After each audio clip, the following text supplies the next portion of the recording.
Hoje, por sinal, é o nosso último encontro, e esse encontro ele vai ser bem breve, porque, assim, na verdade, só ficou faltando 2 assuntos para a gente conversar hoje, né? São assuntos bem levezinhos para a gente concluir nosso curso. E aí, deixa eu falar para vocês, até em relação à certificação, como é que vai funcionar. Por questões até legais mesmo, a gente não pode só emitir um certificado sem uma avaliação, né? Porque quando vocês apresentam esse certificado, por ele ter 40 horas ou mais, tem que vir qual foi a condição de vocês, qual foi a nota que vocês tiveram, né? Então, apenas por essa questão, eu vou compartilhar com vocês aqui o formulário do Google, né, o Google Forms, que aí vocês vão preencher, e tem uma perguntinha lá sobre diversidade, uma coisa bem básica, né? Vocês vão responder, e muito importante, ali tem os dados de vocês para a gente fazer a emissão do certificado. É muito importante que os dados estejam corretos. Então, assim, coloca o nome inteiro, não abrevia, tá? Data de nascimento coloca certinho, número do RG tem que colocar, porque precisa estar bonitinho lá no certificado. Órgão expedidor, eu não sei o que é órgão expedidor. É o quê? SSP, Detran, coloca, e o Estado, Bahia, Rio, São Paulo, Minas, tá? Coloca tudo, se tiver alguma dúvida, pergunta. Porque uma vez o formulário indo, se por um acaso chegar lá os dados e estiverem incompletos, o certificado não é emitido, a gente não consegue emitir o certificado, tá? Porque a gente precisa registrar ele direitinho. Então é isso. Eu já vou até deixar aqui para quem quiser, né? Quem quiser, o link já está aí, mas depois eu compartilho novamente. Já deixei aqui nos comentários o link para a certificação, tá bom? Bom, vamos lá, vamos começar então. Deixa eu compartilhar aqui a tela com vocês. Nossa aula de número 4.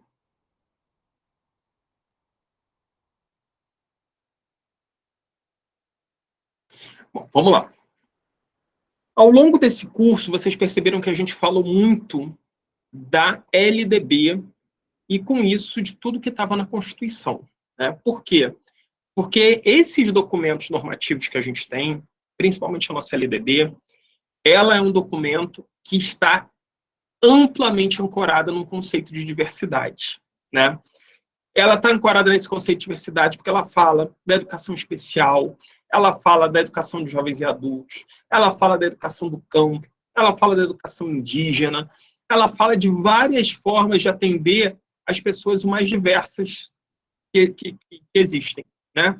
Então, independente de como a pessoa do que ela faz, das oportunidades que ela teve, a nossa legislação ela encampa isso. Então, por isso, ela é uma legislação que é totalmente compatível com esse conceito de diversidade. Então, assim, para a gente começar, a gente vai falar da educação do campo e da educação indígena. São algumas coisas bem breves, né? A educação do campo e a educação indígena estão intimamente ligadas aos espaços de luta dos movimentos sociais, pois, historicamente, não havia reconhecimento da identidade dessas escolas nem dos currículos que atendiam tais populações, né? O que acontecia, basicamente, era você pegar uma concepção de escola urbana e colocar lá no campo para que as pessoas tivessem oportunidade. Mas não se tinha a noção de pensar uma proposta voltada para aquela realidade do campo. Problemas como evasão, exclusão, baixa escolarização e repetência sempre foram mais acentuados no meio rural e para o povo indígena. Daí a necessidade de buscar programas emergenciais e políticas compensatórias a fim de minimizar tais problemas. E assim como eu falei do campo, no indígena também, né? Porque as diferentes etnias indígenas que existem no Brasil têm suas culturas, suas peculiaridades, e o respeito a essas individualidades, né, ele acabou tendo eco apenas com a chegada da nossa LDB, né? O objetivo maior da educação do campo é ofertar uma educação escolar que esteja associada à produção, à cultura e aos saberes do campo, buscando ações coletivas a fim de garantir um processo de ensino e aprendizagem com qualidade. Neste sentido, é importante não confundir educação rural com educação do campo, como mostra o quadro a seguir. É aquilo que eu estava falando. Nós temos a educação rural e a educação do campo. A educação rural era você pegar aquela proposta lá da urbana e jogá-la no campo. Olha a diferença. A educação rural atendia os interesses das oligarquias rurais, que moldavam a sociedade camponesa de acordo com suas necessidades. Não era uma educação para o povo do campo. Era uma educação que atendia interesses maiores, né?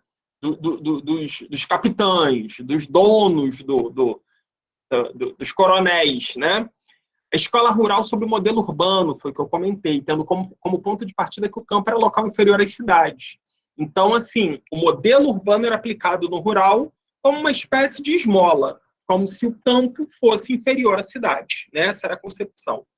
Alfabetização dos trabalhadores. A ideia da educação rural era só alfabetizar. Saber ler e escrever estava bom. E perda de identidade do trabalhador do campo. Por que essa perda de identidade? Porque a escola tinha um modelo urbano, né?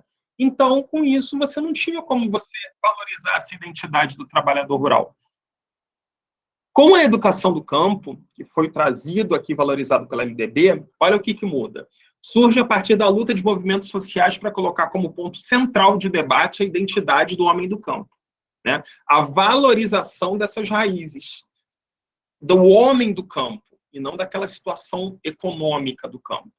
Escola que tem no campo, e principalmente no homem do campo, a questão central para a elaboração das práticas pedagógicas. O modelo urbano é um, o modelo da educação do campo é outro, totalmente pensado para o campo. Educação além da alfabetização, né? Não é só aquilo, já faz, aprendeu a ler e escrever, tá bom. Não, vai além disso. E valorização da identidade do homem do campo, né? Se na educação rural a gente tinha uma perda dessa identidade, na educação do campo a gente tem essa valorização. E na educação indígena, acho que o mais importante que a gente tem a destacar é o seguinte: a educação indígena tem algumas especificidades determinadas pela FUNAI, que foram pensadas a fim de garantir os direitos fundamentais e de cidadania a esse povo.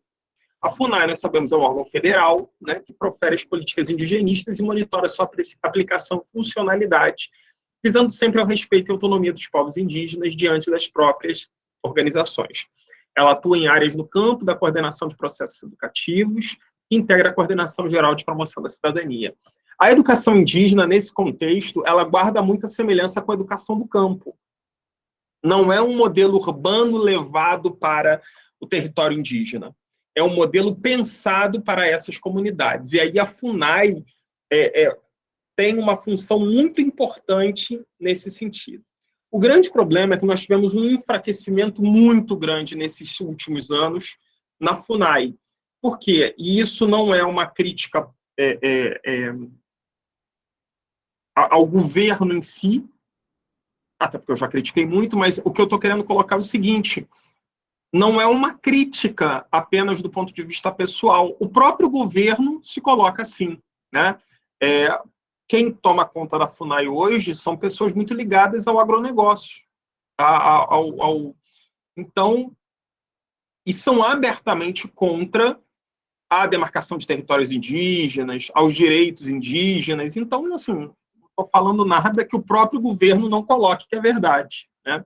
Então, esse enfraquecimento da FUNAI, principalmente no que se refere a essas questões de direitos fundamentais, de cidadania da população indígena, foi um retrocesso muito grande, sobretudo nesse contexto de educação indígena, né? Mas veremos como serão os próximos anos. Esperamos que a coisa melhore. Seguimos. Panorama da diversidade. Então, para a gente concluir aqui nosso curso, como é que anda a diversidade hoje? Que o curso era de formação docente para diversidade, né? Como é que anda hoje esse contexto de diversidade? A melhoria do sistema educacional é uma problemática constante no nosso país. Sempre foi, desde a chegada dos jesuítas, sempre foi um problema, continua sendo, né? Claro que melhorou perto do que era, mas continua sendo um problema crônico. Com o crescimento e a expansão da oferta das instituições de educação, a preocupação volta-se à qualidade da educação. A gente teve um momento em que a preocupação era universalizar, que todos tivessem acesso. Hoje, praticamente, o nosso ensino fundamental ele é universalizado. a gente precisa agora pensar na qualidade dessa educação, né? A gente conseguiu universalizar o ensino fundamental lá nos finais dos anos 90, início dos anos 2000. Agora a gente precisa da qualidade aí, né? Para tal, é um processo governamental de avaliação de processos, alunos e sistemas. Sabe que existem vários avaliações, né, sistemas de avaliação e tudo mais. E algumas políticas públicas também, né? E aí eu sinalizo aqui um dos grandes problemas que a gente tem na educação hoje. Se não for o maior, na minha opinião que é a descontinuidade política, né? Somos regidos partidariamente. A cada mudança de partido político pelas eleições, há alterações nas decisões políticas educacionais. Algumas regiões têm suas organizações educacionais completamente mudadas há 4 anos. Isso dificulta a efetivação de propostas a longo prazo. Quer ver, para mim, o que mais demonstra isso? Na década de 80, no Rio, houve um projeto de educação integral do ICIEP, de Darcy Ribeiro. Era um projeto fantástico. Quem puder ler depois, e se vocês quiserem, eu acho que eu ainda tenho esse material que fala sobre a proposta original do ICIEP. Até a professora Lúcia Maurício, uma professora da UERJ maravilhosa, que escreveu, uma das grandes defensoras da educação integral. E o que acontece? Esse projeto a ideia do projeto era dar uma educação de qualidade a quem não tinha condição, né? O prédio dos CIEPs, a grande parte deles tinham piscina olímpica, tinha um alojamento, tinha consultório médico. Era uma coisa, assim, fantástica. E foram construídos mais de 500 CIEPs. O que aconteceu? Naquela época não havia reeleição, né? O então governador Leonel Brizola tinha como o sucessor, o candidato, né, na eleição era, então, Darcy Ribeiro, que foi secretário de Educação, o grande mentor dessa proposta. Darcy Ribeiro não ganhou a eleição e, com isso, a oposição ao Brizola chegou ao governo, na época com Moreira Franco. Ele simplesmente acabou com a proposta do CIEPs, que era uma proposta que tinha sofrido um investimento gigante, né, uma proposta muito boa. Você podia ter restrições a uma ou outra coisa pontual, era só você modificar. Não, o projeto foi descontinuado. Então, assim, isso é só para ilustrar o grande problema. Eu dei um exemplo, mas tem vários exemplos, se a gente for colocar. Porque a concepção que a gente tem no nosso país é o seguinte: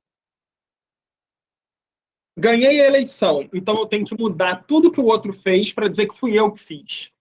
Não existe a ideia de política de Estado, existe a ideia de política de governo. E aí está um dos grandes problemas da nossa educação, né? Eu acho que só quando a gente mudar essa mentalidade que a gente vai conseguir mudar alguma coisa. Uma das situações mais atuais, em 2007, foi criado pelo governo federal o programa Mais Educação.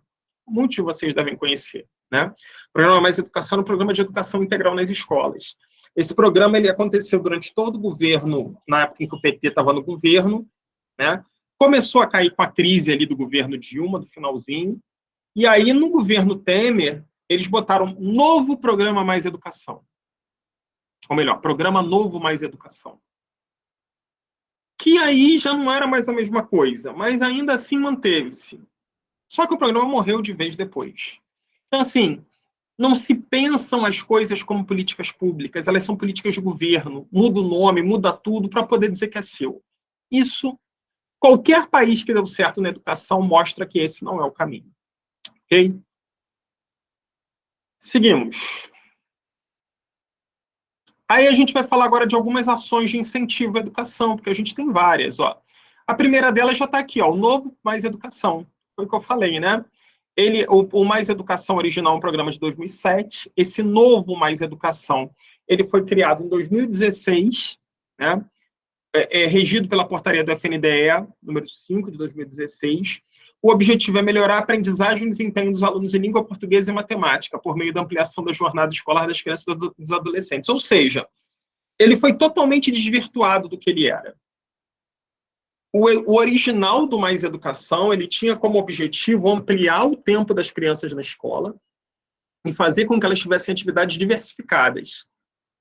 Não apenas de português e matemática, mas várias outras, judô, dança e tudo mais. Ou seja, numa concepção de educação integral. Esse daqui é uma concepção totalmente cognitivista. Né? Então, assim, mudou totalmente a concepção. Então, mas é um programa, né, 2016, programa Caminho na Escola. Esse daqui, ele é voltado, lembra, lá quando a gente falou de LDB, que estão assegurados, verbas, aí tem um monte de coisa para educação, para isso, para material escolar, para transporte. Aqui o Caminho da Escola é o transporte escolar.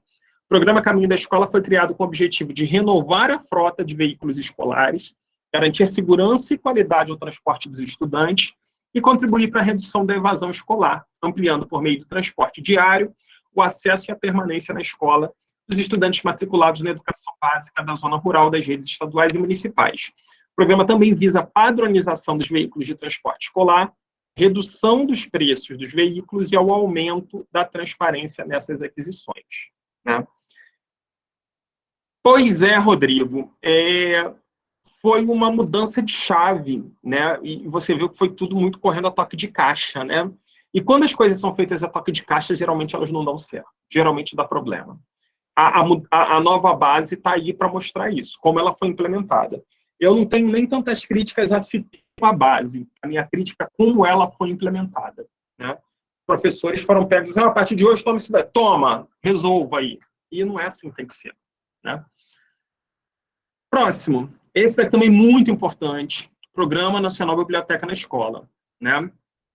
O PNBE é executado pela FNDE em parceria com a Secretaria de Educação Básica do MEC e tem como objetivo fornecer obras e demais materiais de apoio à prática da educação básica para as escolas de ensino público das redes federal, estadual, municipal do Distrito Federal. É aquele programa que manda livro para as escolas, não é o PNLD, do livro didático. É aqueles que alimentam as bibliotecas escolares. Tá? As escolas atendidas podem ser da esfera da educação infantil, do ensino fundamental, do ensino médio e da EJA. As obras são distribuídas às escolas por meio do PNBE, PNBE do professor, PNBE periódicos e PNBE temático. Então, percebam como existem programas suplementares, né, que dão esse... Outro importantíssimo, o PDDE, Programa Dinheiro Direto na Escola.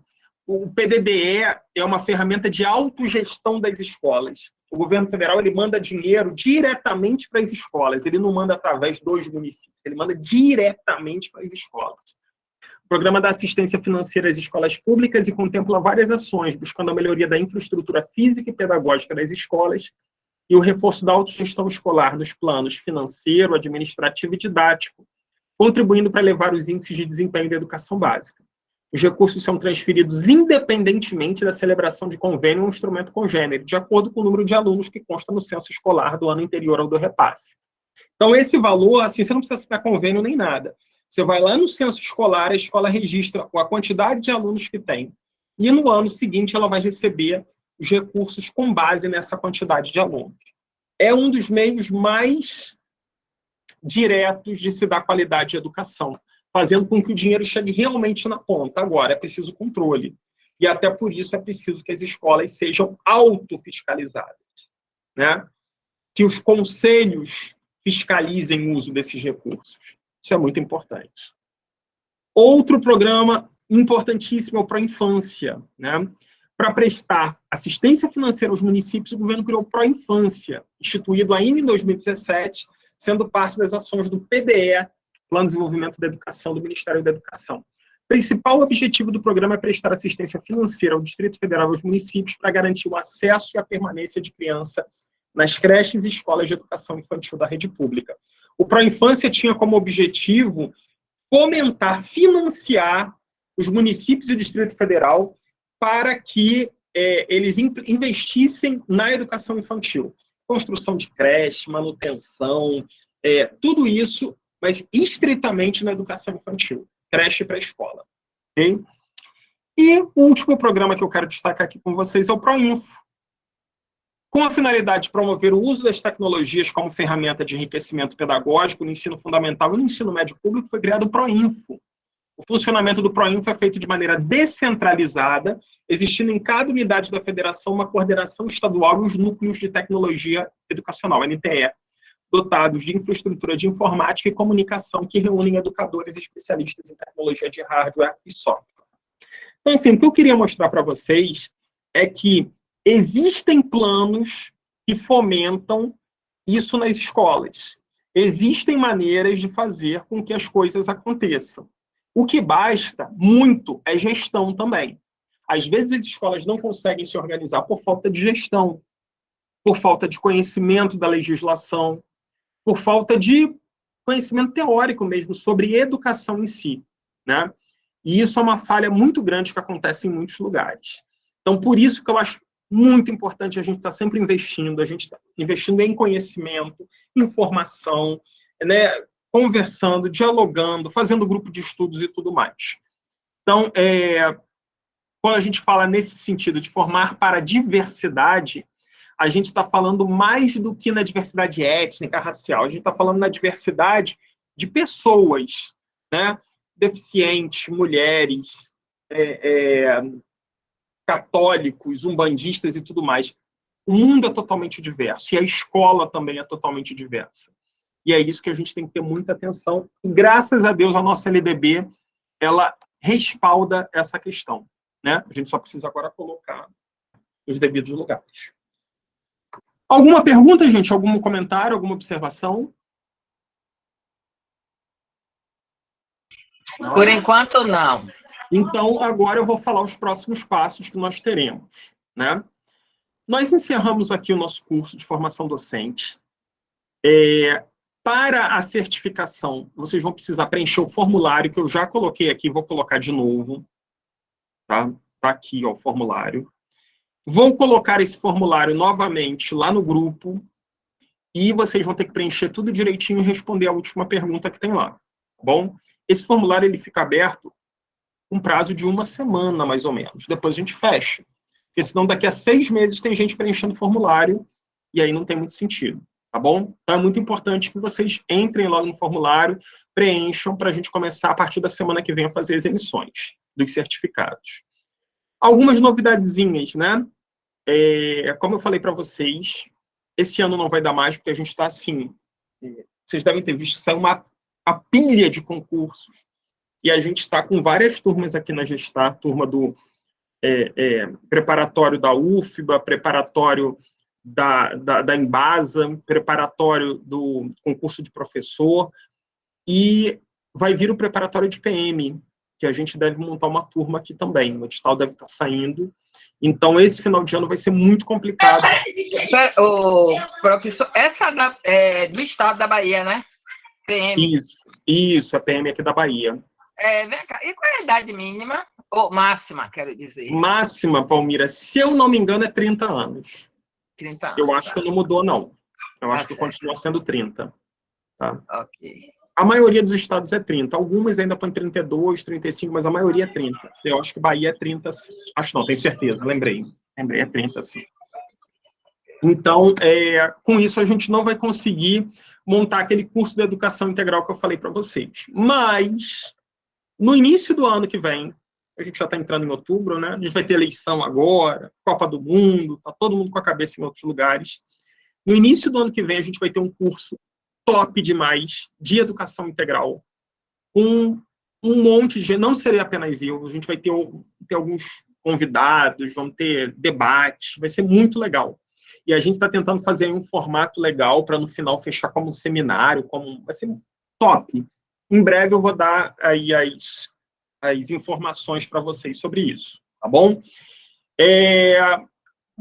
Fiquem ligados, assim, a gente está terminando o curso, mas vocês podem continuar ali no grupo, porque sempre que a gente tiver algum curso da Gestar, a gente vai estar divulgando lá para vocês. E a gente deve ter alguns aulões ao longo aí desse ano, embora a gente não tenha um curso completo, mas a gente deve ter alguns aulões sobre alguns temas aí.